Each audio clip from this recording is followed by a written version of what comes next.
सोलह नवंबर से सूर्य गोचर का आगाज। 16 नवंबर से खुशियों की सौगात। 16 नवंबर से लग्जरी की बहार। 16 नवंबर से मान प्रतिष्ठा का तड़का। मंगल के घर में सूर्य की दस्तक। 12 राशियों का आने वाला कल। धर्म ज्ञान पर डॉक्टर मयंक शर्मा जी की ज्योतिष भविष्यवाणी। नमस्कार, धर्म ज्ञान के दर्शकों का स्वागत है हमेशा की तरह कविता राणा और मेरे साथ जाने माने एस्ट्रोलॉजर डॉक्टर मयंक शर्मा जी। मयंक जी, स्वागत है आपका। धन्यवाद कविता जी। धर्म ज्ञान के सभी दर्शकों को सादर नमस्कार। आपका हर पल मंगलमय हो। धर्म ज्ञान पर लेकर हाजिर हैं क्या कहती है आपकी बार की ग्रहचार यानी कि ग्रह गोचर। मैं आपको बता दूं कि ठीक इस 16 नवंबर की तारीख में जो ग्रहों के राजा हैं यानी कि सूर्य, वो महाराशि परिवर्तन कर रहे हैं और अब की बार वो स्कॉर्पियंस यानी कि वृश्चिक राशि में प्रवेश कर जाएंगे। अब सूर्य का मंगल की राशि यानी कि वृश्चिक में आना क्या सच में खुशियों की सौगात लेकर आएगा या फिर आपकी मुसीबत बढ़ाने वाला है। तो सूर्य का इस बार का ये गोचर 12 राशियों के लिए कैसा रहने वाला है, इसी पर हम चर्चा करेंगे और जानेंगे मयंक जी से। जी सबसे पहले मयंक जी ग्रह चाल समझा दीजिए। देखिए, सूर्य का राशि परिवर्तन हर माह सूर्य राशि परिवर्तन करते हैं और अभी तक सूर्य तुला राशि में थे, नीच की अवस्था में थे।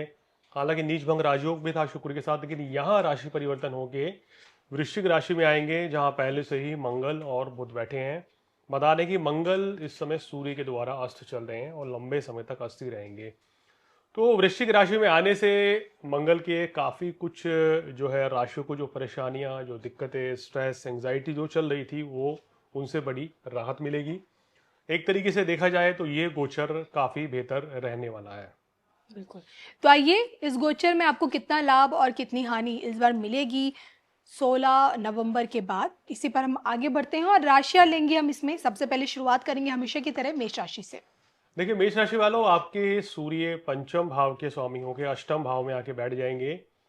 तो यहाँ पर आपको थोड़ा सा अपनी सेहत का ध्यान रखना है, जी। संतान की सेहत का ध्यान रखना है। और आपकी राशि का स्वामी मंगल भी अस्त है, साथ सूर्य के साथ बैठे हैं, यहाँ बुध भी है। तो कोई भी कार्य अगर करना चाहते हैं तो सोच समझ के इस समय आप करें तो बेहतर रहेगा। छात्रों को भी ध्यान लगा के पढ़ाई करनी पड़ेगी। कार्य व्यवसाय में धन लाभ तो होगा, लेकिन इस समय कोई भी नई शुरुआत करने से बचना चाहिए। और वृषभ के लिए? वृषभ राशि वालों के लिए ये गोचर काफी अच्छा कहा जा सकता है, खासकर आपके काम कारोबार के लिए, नौकरी के लिए, बिजनेस के लिए अच्छा है। धन लाभ के लिए भी काफी अच्छी स्थितियां बनती हुई नजर आ रही है। लेकिन सप्तम भाव में सूर्य मंगल की युति कहीं ना कहीं वैवाहिक जीवन में मनमुटाव की स्थिति को दिखाता है। उस चीज से वृषभ राशि वालों को थोड़ा बचकर चलना होगा। वाणी पर संयम रखें। कोई भी ऐसा फैसला ना लें जिससे कि किसी बड़ी परेशानी बढ़ सके या खतरा मोल लेने वाली बात हो। बिल्कुल।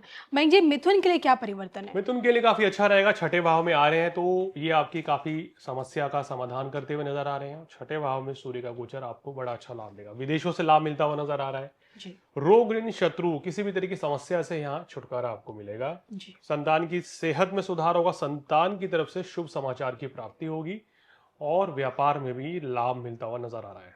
कर्क राशि के लिए? कर्क राशि के लिए पंचम भाव में है, बड़ी राहत है। चतुर्थ भाव में नीच के चल रहे थे, गले छाती में तकलीफ, कोई भी स्वास्थ्य संबंधी परेशानियां थी, माता को कष्ट हो रहा था, तो ये सारी समस्याएं समाप्त हो रही हैं और पंचम भाव में आके आपके लिए बहुत अच्छा ये करेंगे। देखिए, पिछले कुछ समय से अगर कर्क राशि वाले धन संबंधी समस्याएं देख रहे थे या आर्थिक हानि या खर्च अधिक हो रहा था, तो उससे आपको राहत मिलेगी और आपके व्यवसाय में अच्छा लाभ आपको मिलता हुआ नजर आ रहा है। तो कुल मिलाकर आपके लिए समय बेहतरीन रहेगा। संतान के साथ तालमेल बनाए रखें। आइए, इसी कड़ी में अब जान लेते हैं सिंह के बारे में भी। सिंह राशि वालों के लिए चतुर्थ भाव में बैठे हैं तो अति उत्तेजना, क्रोध की अधिकता से बचना होगा जी। और अपनी वाणी पर संयम रखना होगा, क्योंकि आपकी राशि में केतु भी चल रहे हैं। कहीं ना कहीं उठापटक बनी रहेगी, मन में बेचैनी, घबराहट रह सकती है, उस चीज से थोड़ा सा बचें। लेकिन काम कारोबार के दृष्टिकोण से हालात सुधरते हुए नजर आ रहे हैं। जी। मन मुटाव दूर होगा और आपके व्यवसाय में भी अच्छी तरक्की होने वाली है।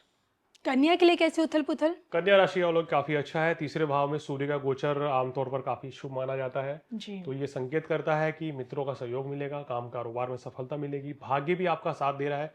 अगर आप इस समय विदेश यात्रा पर जाने वाले हैं या प्लान कर रहे हैं तो ये अच्छा समय रहेगा। वहां से आर्थिक लाभ, व्यवसाय में लाभ भी मिलेगा और छात्रों के लिए भी समय काफी अच्छा रहेगा, लेकिन अति उत्साह से बचें, क्योंकि ओवर कॉन्फिडेंट अगर आप हो गए तो वही काम जो है ना बनता बनता बिगड़ भी सकता है।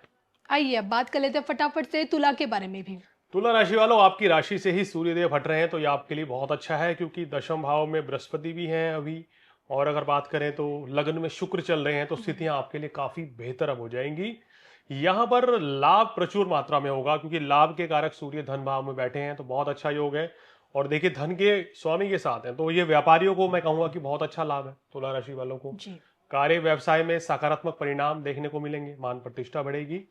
इसके साथ साथ ही आपकी सेहत में भी सुधार होएगा, और कोई नई शुरुआत अगर आप करना चाहते हैं तो आप कर सकते हैं। वृश्चिक राशि। वृश्चिक राशि में ही ये गोचर बन रहा है, तो अगर आप राजनेता हैं, खिलाड़ी हैं, तो ये गोचर वाकई में लाभकारी साबित हो सकता जी। है। इस एक महीने में आपकी पद प्रतिष्ठा बढ़ेगी, मान सम्मान की प्राप्ति होगी, और आने वाले समय में आपको इस पूरे एक महीने में करियर के क्षेत्र में ऊंचाइयां छूने का मौका मिलेगा। कोई ऐसा प्रोजेक्ट करेंगे जो सुपरहिट हो जाएगा, या व्यवसाय में अच्छी ग्रोथ होगी।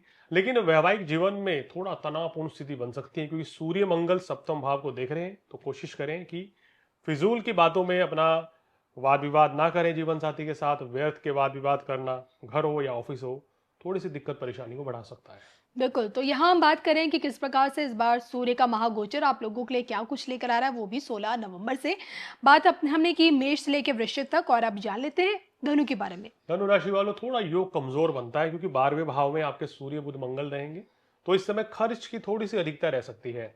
हालांकि इस दौरान यात्राएं काफी करनी पड़ेंगी, आपका स्केड्यूल बड़ा बिजी रह सकता है, तो समय निकालिए थोड़ा सा फैमिली के लिए भी, वो बहुत जरूरी रहेगा इस समय। और मानसिक तनाव रह सकता है कार्य की व्यस्तता के चलते, तो उस चीज से धनु राशि वाले बचें। सूर्यदेव को जल चढ़ाएं तो विशेष आपके लिए लाभकारी रहेगा। और इस एक महीने के दौरान सोच समझकर ही कोई बड़ा निर्णय लें।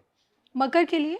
मकर राशि वालों के लिए ये उतना ही बेहतर रहेगा, क्योंकि लाभ स्थान में युति बंदी है, तो आपको व्यापार से अच्छा लाभ मिलता हुआ नजर आ रहा है। संतान पक्ष की तरफ से भी शुभ समाचार की प्राप्ति होगी। कार्य हो, व्यवसाय हो, नौकरी है, ये सब ये आपका क्षेत्र बहुत अच्छे रहेंगे। और इस समय पे ये देखिए कि शनि भी इसी दौरान, इसी एक महीने के दौरान 28 नवंबर को मार्गी हो रहे हैं, जी। तो ये आपकी राशि के स्वामी मार्गी होंगे, तो आपके सारे कार्य बनेंगे और कोई बड़ी सफलता भी आप अर्जित कर सकते हैं। बिल्कुल, बात कर लेते हैं अब कुंभ के बारे में भी। कुंभ राशि वालों के लिए भी बड़ी राहत है, दशम भाव में आ रहे हैं, तो भाग्य का पूर्ण सहयोग मिलेगा। काम कारोबार में सफलता मिलेगी, जो आप नौकरी या बिजनेस करते हैं उसमें भी अच्छे परिणाम देखने को मिलेंगे। धन लाभ प्राप्ति के योग भी आपको अच्छे बनते हुए यहाँ नजर आ रहे हैं, मगर कार्यस्थल पर किसी भी तरह के मनमुटाव से बचें और स्ट्रेस से बचें। अंतिम मीन राशि। मीन राशि वालों, भाग्य स्थान में रहेगा, भाग्य थोड़ा रुक रुक के साथ देगा, लेकिन मंगल की यहाँ स्थिति आपको कहीं ना कहीं कार्य में कोई विलंब तो हो सकता है, लेकिन कार्य रुकेंगे नहीं। तो मीन राशि वालों के लिए ये महीना अच्छा लाभ कमाने का है पिछले एक महीने के मुकाबले। सेहत में तेजी से सुधार होगा आपके। धन हानि या इस तरह की कोई भी समस्या थी, पैसा नहीं आ रहा था या पैसा कहीं आपका फंसा हुआ है, तो भी आपको मिलता हुआ नजर आ रहा है, क्योंकि धन का कारक ग्रह आपका बहुत ही स्ट्रांग है इस समय। पैसा भी आएगा, भाग्य भी धीरे धीरे साथ देगा, और आपका जो बिजनेस है इस पर्टिकुलर एक महीने में अच्छी ग्रोथ करता हुआ नजर आ रहा है। तो मयंक से जाना किस प्रकार से 16 नवंबर के बाद ग्रहों के राजा सूर्य का महागोचर, और इसी महागोचर में यानी कि उनके महाराशि परिवर्तन में 12 राशियों के लिए यानी कि आप लोगों के लिए क्या कुछ नया खास क्या है। मुझे और मयंक जी को दोनों को जी। अनुमति दीजिए, पुनः मिलेंगे नए गोचर के साथ। तब तक के लिए नमस्कार।